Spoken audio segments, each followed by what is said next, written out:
Hello everyone, welcome. आज के class में हम लोग स्पीयरमैन रैंक कोरिलेशन के तीसरे केस को डिस्कस करेंगे। लास्ट क्लास में हम लोगों ने दो केसेस डिस्कस कर लिए हैं, जिसमें से पहला था कि अगर रैंक दिया हुआ हो क्वेश्चन में तो कैसे निकालते हैं rank correlation and what is the formula जो हम यूज़ करते हैं। दूसरे केस में हम लोगों ने देख लिया कि अगर क्वेश्चन में रैंक दिया हुआ न हो तब हम कैसे रैंक कोरिलेशन निकालते हैं, ठीक है। और तीसरे केस में हम बात करेंगे, थर्ड केस कहता है कि अगर व्हेन रैंक्स आर रिपीटेड, अगर क्वेश्चन में रैंक्स रिपीटेड हों तो हम कैसे रैंक कोरिलेशन निकाल सकते हैं। ये हमारा थर्ड केस है। सबसे पहले मैं आपको बता देती हूँ कि फॉर्मूला हम क्या यूज़ करेंगे इन दिस मेथड, और फिर मैं आपको बताऊंगी कि उस फॉर्मूले को हम यूज़ कैसे करेंगे in the process of calculation.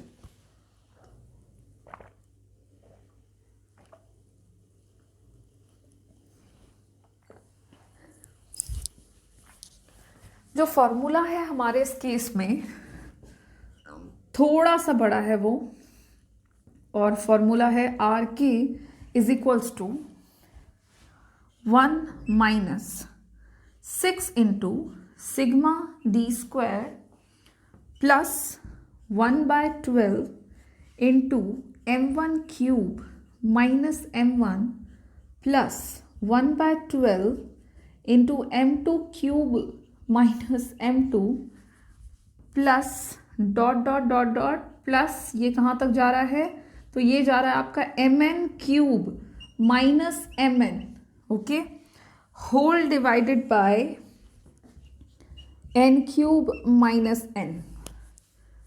The only formula जो हम इस केस में यूज़ करेंगे, और वो फॉर्मूला है आपका, अगर रैंक्स रिपीटेड हों तब हम इस फॉर्मूले का इस्तेमाल करते हुए रैंक कोरिलेशन निकालेंगे। देखने में फॉर्मूला थोड़ा सा बड़ा लग रहा है बट बहुत ही सिंपल है ये। हम लोग जान लेते हैं कि इस फॉर्मूले को हम किस तरह से यूज़ कर सकते हैं, कब यूज़ कर सकते हैं, और यहाँ पे ये n तक वैल्यू क्यों जा रहा है, n तक जाने का क्या पर्पस है, मतलब है, ये सारी चीज़ें मैं आपको वन बाय वन करके बताऊंगी। तो सबसे पहले हमने क्या करना है ना कि एक क्वेश्चन मैं आपको बताती हूँ कि अगर आपके रैंक्स रिपीटेड हो तो हम कैसे रैंक कोरिलेशन निकालते हैं। यहाँ पे पहले मैं एक क्वेश्चन ले लेती हूँ एंड उसको सॉल्व करते हुए मैं आपको बतलाती हूँ कि रैंक कोरिलेशन कैसे निकालना होता है।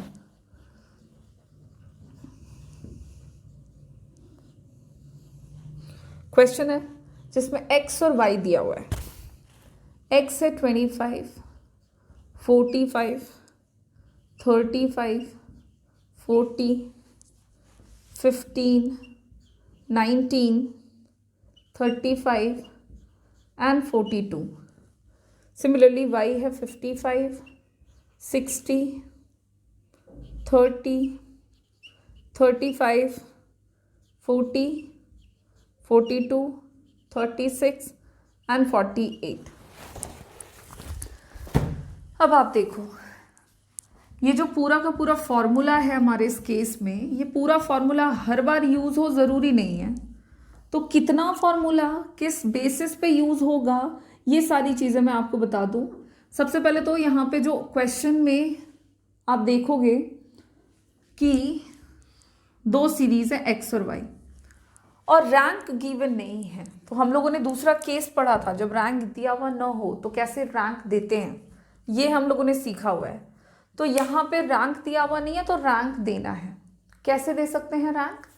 छोटे वैल्यू से बड़े वैल्यू को रैंक दे सकते हैं, या फिर बड़े वैल्यू से रैंक देते हुए छोटे वैल्यू की तरफ बढ़ सकते हैं। ये दोनों में से कोई एक काम कर सकते हैं, करते हुए चलते हैं, ठीक है, काम हम करते चलते हैं। तो सबसे पहले हमने कितने कॉलम्स बना लेने होंगे? 6 कॉलम्स बना लेने होंगे।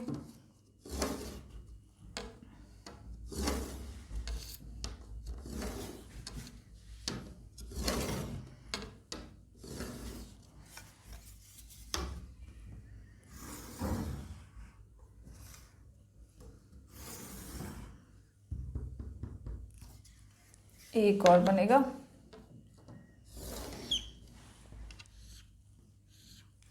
और क्या करेंगे, तो जो वैल्यूज़ हैं क्वेश्चन में उनको लिख लेंगे, x और एक छोड़ करके सिखाया था y। जो भी वैल्यूज़ है चलो उसको लिख लो, 25, 45, 35, 40, 15, 19, 35, 42। y सीरीज़ के वैल्यू को भी लिख लेते हैं, 55, 60, 30, 35, 40, 42, 36 एंड 48। एक्स सीरीज़ के जो भी वैल्यूज़ होते हैं उसको रैंक दे देते हैं 1, वाई सीरीज़ के जो भी वैल्यूज़ होते हैं उसको रैंक दे देते हैं 2। यही करते हैं। अब हम मिनिमम टू मैक्सिमम वैल्यू चलते हैं। ओके, तो मिनिमम वैल्यू जो है एक्स सीरीज़ का वो है 15, तो उसको रैंक दे देते हैं 1। उससे बड़ा 19, 2, उससे बड़ा 25, 3, 25 से बड़ा इस सीरीज़ में और क्या वैल्यू है, तो है 35। लेकिन यहाँ हम देख रहे हैं कि ये जो 35 है ये 2 टाइम्स है, एक बार यहाँ पे भी है, एक बार यहाँ पे भी है। तो जब रैंक्स आपके रिपीटेड हों तो कैसे रैंक दिया जाता है, तो जैसे एक 35 फोर्थ रैंक पे आ रहा है और एक 35 फिफ्थ रैंक पे आ रहा है। कौन सा फोर्थ पे आ रहा है और कौन सा फिफ्थ पे ये नहीं कह सकते, बिकॉज दोनों सेम है। तो इस केस में हम क्या करते हैं कि दोनों रैंक्स का एवरेज निकालते हैं। लाइक 4 + 5 बाय कितने डिजिट हैं, 2। 9/2 तो कितना हो जाएगा, 4.5। तो क्या करते हैं, हम रैंक दे देते हैं और वो रैंकिंग हम दे देंगे क्या, 4.5। और ये 4.5 हम दोनों को देंगे क्योंकि दोनों सेम है, रिपीटेड है। ध्यान दिया आपने, रैंक्स जब रिपीटेड थे तो क्या किया हमने, एवरेज निकाला रैंक्स का और उसी एवरेज को दोनों जगह पे लिखा। नेक्स्ट क्या आएगा, 35 के बाद 40 को क्या रैंक दें, तो देखो 4 और 5 हमने रैंक दे ही दिया है, एवरेज निकाला मतलब दे दिया। उसके बाद आपका रैंक होगा 6, आप इसको 6 दोगे, आप इसको 5 नहीं दे दोगे, ठीक है। फिर 42 7 और फिर 45 8। क्लियर है ये बात। ठीक इसी तरह से वाई सीरीज के वैल्यूज को रैंक देना है, छोटे से बड़ा 31, 30 से बड़ा 35 2, उसके बाद 36 3, उसके बाद 40 4, फिर 42 को 5, फिर 48 को 6, उसके बाद 55 को 7 और 60 को 8 हो गई। यहाँ हम क्या देख रहे हैं कि सिर्फ एक सीरीज है हमारे इस क्वेश्चन में जिसमें वैल्यूज रिपीटेड हों। तो जहाँ पे सिर्फ एक सीरीज में वैल्यू रिपीटेड है वो भी सिर्फ एक बार, तो जो फॉर्मूला यूज़ होगा मैं आपको यही समझा देती हूँ कि जितना फॉर्मूला हम यूज़ करेंगे ना वो बस ये m1 तक यूज़ करेंगे, सिर्फ इतना। कब, जब सिर्फ एक सीरीज में एक ही वैल्यू रिपीटेड था। अच्छा, नाउ द क्वेश्चन इज कि अगर सीरीज y में भी कोई वैल्यू रिपीटेड होता तब क्या करते। अगर सीरीज y में भी वैल्यू रिपीटेड होता तो हम m2 तक का फॉर्मूला यूज करते हैं। दूसरी बात, दूसरा केस, और अगर सीरीज 1 में x में 2 वैल्यू रिपीटेड होते और सीरीज y में एक वैल्यू, तो हम क्या करते, तो हम यहाँ m2 के साथ ना m3³ - m3 भी लेते। ओके, तो कितने वैल्यूज रिपीटेड होंगे इसका कोई लिमिटेशन नहीं हो सकता है, इसीलिए जो फॉर्मूला है वो हमको n तक अलाउ करता है कि अगर वैल्यूज हमारे बहुत ज़्यादा टाइम्स रिपीटेड हों दोनों सीरीज में एक से ज़्यादा वैल्यूज, तो उस केस में हम उसको n तक ले जाकर सॉल्व कर सकते हैं। फिलहाल एक सीरीज में एक वैल्यू रिपीटेड था, y में एक भी नहीं था, d निकाल लेंगे कैसे, तो r1 - r2 करके, और वो देखो r1 3 r2 4 7 -4 8 - 8 0 4.5 - 1 3.5 6 - 2 4 1 - 3 4 - 3 2 - 5 -3 4.5 - 3 1.5 7 - 6 1 और अगले कॉलम में क्या करेंगे, डी का स्क्वायर, -4 इंटू -4 16, 0 इंटू 0 16, 3.5 इंटू 3.5 तो 12.25, 4 इंटू 4 16, -3 इंटू -3 9, -3 इंटू -3 9, 1.5 इंटू 1.5 तो 2.25 और 1 इंटू 1 1। क्या करना है आपको, सम ऑफ डी स्क्वायर करना है। इन सबको जोड़ेंगे। जब हम इन सारे वैल्यूज को जोड़ देंगे तब हमारा जो सम टोटल आएगा वो आएगा 65.5। ये हो गया। अब क्या करना है, हमको सॉल्व करना है। मैं इधर के आपके सारे फॉर्मूलाज मिटा रही हूँ, जो तीनों केसेस इससे पहले हम लोगों ने पढ़ा है वो, ताकि हम सॉल्यूशन करेंगे।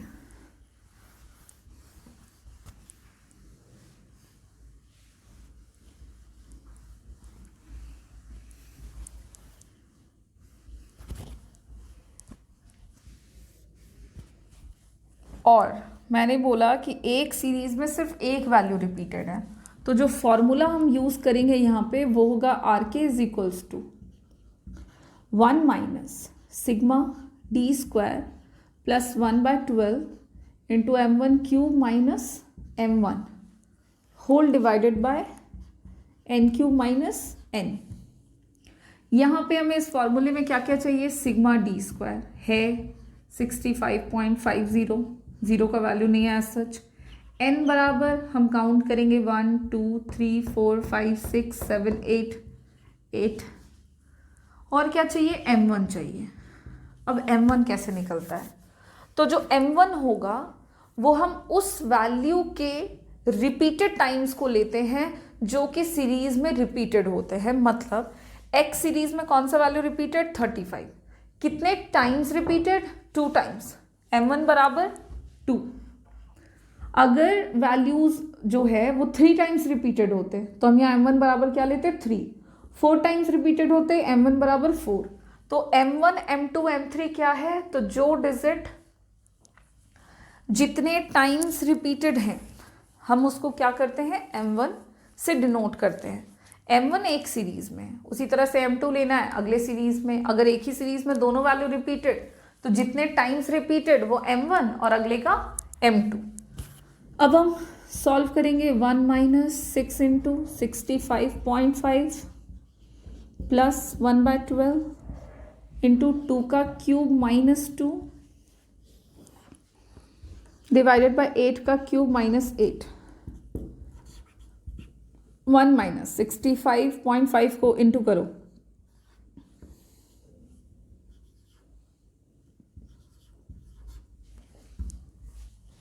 $393.0 प्लस 1/12 इंटू 2 का क्यूब 8 माइनस 2 कितना हो जाएगा, 6। इन दोनों को काटो तो कितना हो जाएगा, 1/2। इसको भी सॉल्व करो तो कितना हो जाएगा, 1/2 0.5।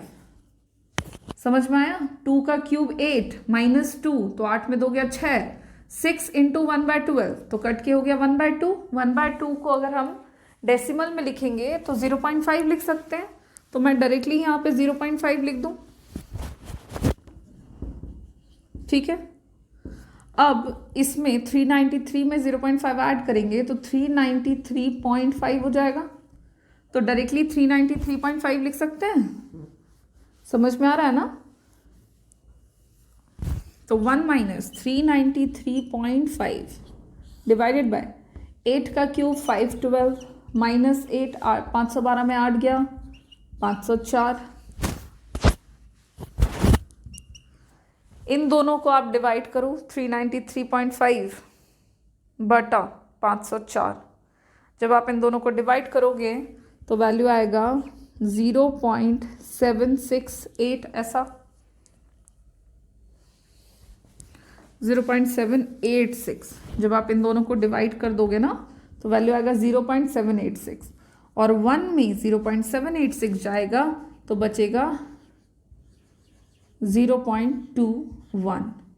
तो आर के बराबर हमारा आंसर आता है 0.21 प्लस में और 0 से लेकर 0.25 तक के बीच की डिग्री जो है वो क्या कहलाती है? तो there is low degree of positive correlation between x and y। ये हो गया आपका आंसर कंप्लीटेड। ये तो था आपका पहला केस, जब मैंने आपको बताया कि हमारे 2 सीरीज़ में सिर्फ एक सीरीज़ में वैल्यू रिपीटेड हो तो कैसे निकालते हैं। वहीं पे x सीरीज़ में वैल्यू रिपीटेड था, y सीरीज़ में भी वैल्यू रिपीटेड रहता, तो मैंने बोला आपको कि m1 लेते हम और यहाँ पे फॉर्मूला और बढ़ाकर m2 क्यूब माइनस m2 ले लेते और m2 बराबर क्या लेते? तो y सीरीज में जो भी वैल्यूज रिपीटेड होता, मान लो कि 36 रिपीटेड है, मान लीजिए, इस एग्जांपल में समझा रही हूँ, तो जितने टाइम्स रिपीटेड होता हम m2 बराबर वो ले लेते और फॉर्मूला में वैल्यूज पुट करके सॉल्व कर लेते। तो इस तरह से रैंक कोरिलेशन निकलता है जब आपके रैंक्स रिपीटेड होते हैं और रिपीटेशन में m1, m2, m3 हम लेते हैं जितने टाइम्स वैल्यूज़ रिपीटेड हैं वो, और फॉर्मूला का इस्तेमाल according to situation, according to question करते हुए क्वेश्चन का सॉल्यूशन कर लेते हैं। और इसी के साथ स्पियर्समैन रैंक कोरिलेशन के तीनों केसेस हम लोगों ने कंप्लीट कर लिए हैं, और सेकेंड मेथड जिससे हम रैंक कोरिलेशन और कोरिलेशन कोएफिशिएंट निकाल सकते हैं वो भी हमारा आज फिनिश होता है। इसी के साथ कोरिलेशन का चैप्टर हम यहाँ पे ख़त्म करेंगे। इसके बाद हम लोग और क्वेश्चंस लेटर ऑन सॉल्यूशन हम देखेंगे। फ़िलहाल इतना जो है आपका फॉर्मूला और उनके यूजेस और उनके स्टेप्स जो है वो यहाँ पे कंप्लीट हो जाते हैं। न्यूमेरिकल क्वेश्चंस जो हैं वो हम चैप्टर के एंड पे अब करना शुरू करेंगे, और आज का क्लास हम यहीं पे ख़त्म करते हैं जहाँ पे हमने सारे फार्मूलाज देख लिए। अब हम न्यूमेरिकल पोर्शन में कहीं से भी कोई भी क्वेश्चन सॉल्व करेंगे जो बुक्स में गिवन है, और जैसा क्वेश्चन पूछा जाएगा उसका सोल्यूशन हम उसी फॉर्मूले का इस्तेमाल करते हुए करेंगे नेक्स्ट क्लास में। Thank you.